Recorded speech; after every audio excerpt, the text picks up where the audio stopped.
Madam గారు చెప్పండి. ఈ కూటమి ప్రభుత్వం వచ్చిన తర్వాత ఆల్రెడీ 1,00,00,000 పైన అప్పు చేశారు. దాంతో పాటుగా అమరావతికి సంబంధించిన 54,000 కోట్లు అప్పు చేయడానికి రెడీగా ఉన్నారు అని చెప్పి అంటున్నారు. వైసీపీ నాయకులు అంటున్నారు. దాంట్లో ఎంత నిజం ఉందంటారు? అసలు ముందు వైసీపీ వాళ్ళు ఇన్ని అప్పులు చేశారో ముందు వాళ్ళు బయట తీయమనండి. వైసీపీ ప్రభుత్వంలో అమరావతి వద్దు, అమరావతి రాజధాని కావాలని చెప్పేసి ఆ రోజు రైతులు కూడా ఎంతో కార్యక్రమాలు చేస్తున్నప్పుడు కూడా 3 రాజధానులు వద్దు, అది ఒక శ్మశానం అన్నది చెప్పినటువంటి వైసీపీ వాళ్ళు ఆ రోజు దాన్ని అడ్డం పెట్టుకుని ఎన్ని కోట్ల కూడా వాళ్ళు కుంభకోణం చేశారు. ఆ ఎన్ని కోట్ల కుంభకోణం చేస్తే మొత్తం అవి ముందు బయట తీయమనండి వాళ్ళని. అప్పుడు చంద్రబాబు నాయుడు గారు ఎంత అప్పు చేశారని తెలుస్తారు. మీరు చేసినటువంటి అప్పుల్ని ఇప్పుడు చంద్రబాబు నాయుడు గారు అప్పులు తీరుస్తున్నారు. అదేవిధంగా చూసుకుంటే మహిళలకు సంబంధించిన శక్తి యాప్ అనేది ఒకటి కొత్తగా తీసుకొచ్చారు. ఎవరైనా మహిళల మీద దాడులు చేసినా, అక్రమంగా మాట్లాడినా వాళ్ళని తాడదీస్తామని చెప్పి చంద్రబాబు నాయుడు గారు అసెంబ్లీలో చెప్పారు. దాన్ని ఎలా చూస్తారు? చాలా సంతోషంగా ఉంది. మహిళలంటే ఒక ఆది పరాశక్తి అనే ఒక టైపులో చంద్రబాబు నాయుడు గారు చేశారు. గతంలో ఉన్నటువంటి వాళ్ళు కూడా గన్ను కంటే మన్ను వస్తాడని చెప్పింది రోజమ్మ. డ్యాన్స్ బేబ్ డ్యాన్స్ రోజా ఏం చేసింది? ఒక మహిళలకి రక్షణగా మా జగనన్న కంటే ముందు గన్ను వస్తుంది, గన్ను కంటే మా జగనన్న వస్తాడని చెప్పినటువంటి రోజా 5 సంవత్సరాలు మరి దిశ చట్టం అనేది మంచం కింద పడుకుంది. ఇవాళ అదే పథకం పేరు కాకుండా చంద్రబాబు నాయుడు గారు ఇవాళ ఒక దిశ తీసుకొచ్చింది కాకుండా ఇవాళ ఒక యాప్ అని తీసుకొచ్చారు. ఆ యాప్ కూడా మహిళలకు ఎంతో ఆదర్శంగా ఉంటుంది. ఇవాళ మహిళలు రోడ్డు మీదకి రావాలని కూడా చాలా మంది భయపడుతున్నారు. ఇవాళ ఏదైతే చంద్రబాబు నాయుడు గారు తీసుకొచ్చారో ఇవాళ మహిళల కంటే కూడా పురుషులు ఎక్కువ శాతం భయపడుతున్నారు. ఎందుకని అంటారు? ఎందుకు భయపడుతున్నారంటే ఎక్కడ పడితే అక్కడ గుట్కాలు, పాన్ పరాగులు ఇవన్నీ ఎక్కువ వేసుకోవడం వల్ల, ఈ యాప్ అనేది రావడం వల్ల, ఈ యాప్ అయితే అక్కడైతే చేస్తారు మళ్ళీ తీసుకెళ్ళి ఎక్కడ లోపల పెడతారని చెప్పి కొంతమంది మొగలు కూడా భయపడి ఈ మహిళలు అనేది కూడా కొంచెం జాగ్రత్త అనేది కనబడుతుంది. అదేవిధంగా చూసుకుంటే జగన్మోహన్ రెడ్డి గారు అంటున్నారు, వాళ్ళ పార్టీ అంటుంది ఈ గవర్నమెంట్ వచ్చిన తర్వాత అభివృద్ధి ఏం లేదు, శూన్యం, మహిళలకి రక్షణ లేకుండా పోయిందని చెప్పి అంటున్నారు కదా. గత 5 సంవత్సరాలు సైకోరెడ్డి ఏం చేశారు? గత 5 సంవత్సరాలు ఎక్కడన్నా కూడా ఒక ఇసుక వేసి ఒక ఇటుకరాయి కట్టి ఒక గోడ కట్టాడా? ఒక సిమెంట్ వేసాడా? ఒక గెమేలా ఇసుక కలిపాడా? ఒక ఇటుకరాయి కట్టాడా? గత 5 సంవత్సరాలు రోడ్లు సర్వనాశనం చేశాడు. రోడ్లు కూడా అసలు ఎక్కడో కూర్చుంటావు ఒక ప్యాలెన్స్ లో. బయటికి రావాలంటేనో పరదాలు కట్టుకుని బయటకు వస్తావు. జనాలకు రావడం నీకు చాది కాదు, జనాల సమస్యలు తెచ్చుకోవడం నీకు చాది కాదు, అసెంబ్లీలో మాట్లాడడం నీకు చాది కాదు, ఎక్కడో కూర్చొని నువ్వు మాట్లాడతావు. ఇవాళ చంద్రబాబు నాయుడు గారు కూటమి ప్రభుత్వం వచ్చిన తర్వాత ఇలా జనాల్లోకి వస్తున్నారు. అభివృద్ధి అనేది ఏంటనేది చేసి చూపిస్తున్నారు వాళ్ళకి. నువ్వు చేసి చూపించడం నీకు చాతగాల. అందుకే నీకు 11 వరకు నీకు లెక్క పెట్టి శుభ్రంగా ప్రజలు నిన్ను మూల కూర్చోబెట్టారు. ఇవాళ నువ్వు బయటికి రావాలంటే ఆ రోజులు నువ్వు బయటికి రావాలంటే ఎక్కడ వస్తున్నావు? పరదాలు కట్టుకోవాలి, గన్మేన్లు ఉండాలి, బందోబస్తు మీద నువ్వు బయటకు వస్తున్నావు. నువ్వు ఎక్కడ అభివృద్ధి చేసావు ఒకసారి చూపించమనంటే అభివృద్ధి ఏం చేస్తావు? రోడ్ల దరిద్రంగా ఉన్నాయి రోడ్లు, ఏ అభివృద్ధి లేదు. పింఛన్లు అన్నావు. అసలు నీ ప్రభుత్వం 5 సంవత్సరాల ప్రభుత్వంలో కూడా పరదాలు కట్టుకొని తిరగడం తప్పక జనాలకు చేసినట్టు ఈ సేవ ఏదీ లేదు. అదేవిధంగా ఏదైతే వాలంటీర్ వ్యవస్థ గురించి ధర్నా చేస్తున్నారు, వాళ్ళు ధర్నా చేస్తున్నారు, ఈ గవర్నమెంట్ ఇస్తానని ఇవ్వలేదు, మాకు ఉద్యోగాలు ఇవ్వలేదు అని చెప్పి అంటుంది. దాంట్లో నిజం ఎంత ఉందంటారు? వాలంటీర్ల వ్యవస్థను పెట్టారు దేనికండి? వాలంటీర్లు పెట్టింది ఓన్లీ వైసీపీ వాళ్ళ అటువంటి పొత్తులకి పని చేయడానికే పెట్టారు వాలంటీర్లు. ఏదైతే వాలంటీర్లు చెప్పారో పింఛన్లు తీయమంటే పింఛన్లు తీసేసేవాళ్ళు.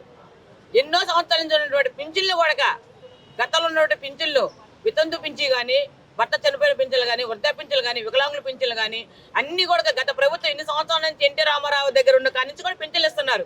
మొన్న ఈ శాఖ ప్రభుత్వం వచ్చిన తర్వాత పింఛన్లు తీసి పడేస్తారు. అదేంటంటే ఐటీ రేట్ అంటున్నారు, మరి 3 అంతస్తుల బిల్డింగ్ ఉందన్నారు, మీటర్లు ఉందన్నారు. మరి అంతకుముందు కూడా నుంచి ఉన్నాయి కదా, మరి అప్పుడు ఎందుకు ఇలా పోయారు? వాలంటీర్లు అడ్డం పెట్టుకొని ఈ వైసీపీ ప్రభుత్వంలో వాలంటీర్లు అడ్డం పెట్టుకొని పింఛన్లు మొత్తం ఏర్పారేశారు. మన అసెంబ్లీలో చెప్తున్నాడు పింఛన్లు తీసేశారని చెప్తున్నాడు ఒక మంత్రి. మరి ఈ ప్రభుత్వం మరి పింఛన్లు తీసేశారు, మరి అప్పుడు నువ్వు అక్కడ నిద్రపోతున్నావు, అక్కడ మంచానికి పండుకొని నిద్రపోతున్నావా? మరి అప్పుడు నీ ప్రభుత్వం నువ్వు ఎందుకు అడగలేకపోయావు? నీ జగన్మోహన్ రెడ్డి ఎందుకు అడగలేకపోయావు? పింఛన్లు తీసేస్తే మనకి ఎదురుగా వస్తుంది, పింఛన్లు మనం ఇవ్వాలి, పింఛన్లు తీయడానికి రూల్స్ లేదు. వితంతు పింఛన్లు కానీ, వికలాంగుల పింఛన్లు కానీ, ఒంటరి మహిళల పింఛన్లు కానీ ఏం సరే మరి అప్పుడు నువ్వు జగన్మోహన్ రెడ్డి నువ్వు ఎందుకు చెప్పలేకపోయావు? మంత్రి అయి ఉండి నిన్న అసెంబ్లీలో నువ్వు మాట్లాడుతున్నావు పింఛన్లు చేస్తున్నారని. అదేవిధంగా అసెంబ్లీలో ఇంకో మాట కూడా మాట్లాడుతున్నారు, జగన్మోహన్ రెడ్డి గురించి మాట్లాడకూడదు, సభలో లేడు కాబట్టి మాట్లాడుతున్నారు, మీరు మాట్లాడకూడదని చెప్పి అన్నారు. గతంలో మరి భువనేశ్వర్ గారి విషయంలో ఆమె సభలో లేని వ్యక్తిని గురించి వాళ్ళు వ్యంగ్యంగా మాట్లాడిన దాన్ని ఎలా చూస్తారంటారు? అసలు వైసీపీ వాళ్ళకి అసలు బుద్ధి జ్ఞానం అనేది లేదు నా తెలిసినంతవరకు. ఇవాళ జగన్మోహన్ రెడ్డి లేనప్పుడు మీరు ఎందుకు మాట్లాడుతున్నా అన్నారు. మరి ఆ రోజు చంద్రబాబు నాయుడు గారి భార్య గురించి మీరు ఎందుకు మాట్లాడారు? లేదు అసెంబ్లీలో. మరి ఆ తెలివి మీకు ఎక్కడ పోయింది? మనం ఒక వ్యక్తి గురించి ఒక వ్యక్తి లేనప్పుడు ఆ వ్యక్తి గురించి మనం మాట్లాడకూడదని మీకు ఎందుకు తెలివి లేకపోయింది? ఆ రోజు మీరు ఎందుకు మాట్లాడారు? ఇవాళ మీకు జ్ఞానోదయం అయిందా? మరి ఆ రోజు మీరు తెలుసుకోవాలి కదా. ఆ రోజు మీరు తెలుసుకొని మాట్లాడండి, ఇవాళ మాట్లాడకుండా ఉండేవాళ్ళుగా వాళ్ళైనా. అంటే ఆయన తప్పులు చేశాడని చెప్పి గతంలో గవర్నమెంట్ జరిగిన తప్పుల గురించి మాట్లాడి కూడా తప్పు అన్నట్టు మాట్లాడదాన్ని ఎలా చూడుతుంటారు? వాళ్ళు తప్పు చేశారు కాబట్టి తప్పని చూపిస్తున్నారు వాళ్ళు. ఇప్పుడు గత 5 సంవత్సరాలలో నువ్వు ఎంత కుంభకోణాలు చేసావో, ఎలా ప్రజలకు సేవ చేసావో అన్ని మొత్తం ఈ ప్రభుత్వంలో చూపిస్తున్నారు. కూడా ప్రభుత్వంలో నువ్వు తప్పులు చేసి నువ్వు అసెంబ్లీకి వచ్చి కూర్చో. అసెంబ్లీకి వచ్చి కూర్చొని నువ్వు దానికి సమాధానం చెప్పాలి. నువ్వు అసెంబ్లీగా రాకుండా నువ్వు ఎక్కడో కూర్చొని నువ్వు మాట్లాడితే ఎలా సరిపోద్ది? అసెంబ్లీలో కూర్చుంటే ఎదురు వాళ్ళు కూర్చుంటే ఆ సమాధానం వచ్చింది, ఆన్సర్ వస్తుంది. నువ్వు ఎక్కడో కూర్చుంటే నేను రానంటే మరి ఆ నాయకులు ఏమన్నా మరి ఈ గవర్నమెంట్ తప్పు అంటారు, వాళ్ళ నాయకుడు రావడానికి తప్పు పడతలేదు మరి అక్కడ. ఎన్ని తప్పుని ఎవరైనా అంటారా? వాళ్ళ ప్రభుత్వం చేసిన తప్పులు ఎన్ని. అతను రావాలి, అతను వచ్చి కూర్చుంటే ఎవరి తప్పు అనేది అసెంబ్లీలో కూర్చుంటే తెలుసుద్ది. ఎక్కడో అతను కూర్చోబెట్టి వీళ్ళు మా ఎమ్మెల్యేలు మంత్రులు వస్తే అట్లాగా. అందుకే ప్రజలు కూడా 11 మందినే ఇచ్చారు, ఎక్కువ మంది కూడా ఇవ్వాల. వీళ్ళకి రావడం సాధ కాదు. అదేవిధంగా జగన్మోహన్ రెడ్డి గారి కోర్టు పిలుస్తుంది, మళ్ళీ ఆయన కోర్టుకు రమ్మంటుంది. రేపు వెళ్తాడంటారు అసలు? వెళ్ళాలి, మరి వెళ్ళాలి. నీకు నువ్వు తప్పు చేయలేదు. మరి ఆ రోజు ఏమి కుంభకోణం ఏం తప్పు చేయకపోతే మరి 53 రోజులు మరి చంద్రబాబు నాయుడు గారు నువ్వు జైల్లో పెట్టావు కదా. ఆయన తప్పు చేయలా, జైల్లో పెట్టావు. కానీ బయటకు వచ్చి నిర్ధారణ చేసుకున్నాడు నేను తప్పు చేయలేదు అని. అలా నువ్వు కూడా జైలుకి వెళ్ళి నువ్వు నిర్ధారణ చేసుకోవాలి కదా. నువ్వు ఎక్కడో కూర్చుంటే నేను వెళ్ళనంటే అట్లాగా. అదేవిధంగా లిక్కర్ స్కామ్లో మిథున్ రెడ్డి గారు అన్నారు, నా మీద అన్యాయం కేసులు పెడుతున్నారు, అక్రమ కేసులు పెడుతున్నారు అని చెప్పి అన్నారు. కానీ ఒక విషయం బయటకు వచ్చింది, దాంట్లో ఏదైతే కల్తీ మద్యాన్ని తయారు చేసే ఫార్ములా అయితే ఉందో వాళ్ళ సొంత ఫార్ములా అని చెప్పి బయటకు వచ్చింది. దానివల్ల చాలా మంది చనిపోయారు కదా. దాన్ని ఎలా చూడొచ్చు అంటారు? వాళ్ళ ప్రభుత్వంలోనా? వాళ్ళ ప్రభుత్వంలో ఎక్కడైనా కూడా సీసాల గోడక మందు సీసాల కూడా బొమ్మే ఉండేది, సైకో బొమ్మే ఉండేది మందు సీసాలకి. ఎవరో మందు అవుతుంది, నేను బొమ్మ ఎందుకు వేసుకోవాలి? కుంభకోణాలు చేసినంత వాళ్ళే. కల్తీ మద్యానికి సంబంధించిన ఫార్ములా, సొంత ఫార్ములా తయారు చేశారనేది అంటున్నారు. నిజంగానే అది జరిగితే వాళ్ళ మీద ఎలాంటి కేసులు పెట్టాలంటారు? అసలు ఎప్పుడో చేయాలి చంద్రబాబు నాయుడు గారు. అలాంటి మీద వాళ్ళ కేసులు తీసుకొచ్చి ఎప్పుడు లోపల పడేయాలి. కానీ మిథున్ రెడ్డి గారు నా మీద అన్యాయం అక్రమ కేసు అంటున్నాడు. మరి ఆ రోజు మనం మా వాళ్ళందరూ పెట్టిన కేసులు మరి అన్యాయం కదా. అది ఒక సీఎం తీసుకెళ్ళి 53 రోజులు జైలు పెట్టినప్పుడు అది అన్యాయం కదా. అని నీ దాకా వస్తే నీకు న్యాయం ఒకరికి వస్తే అన్యాయం వచ్చిందా?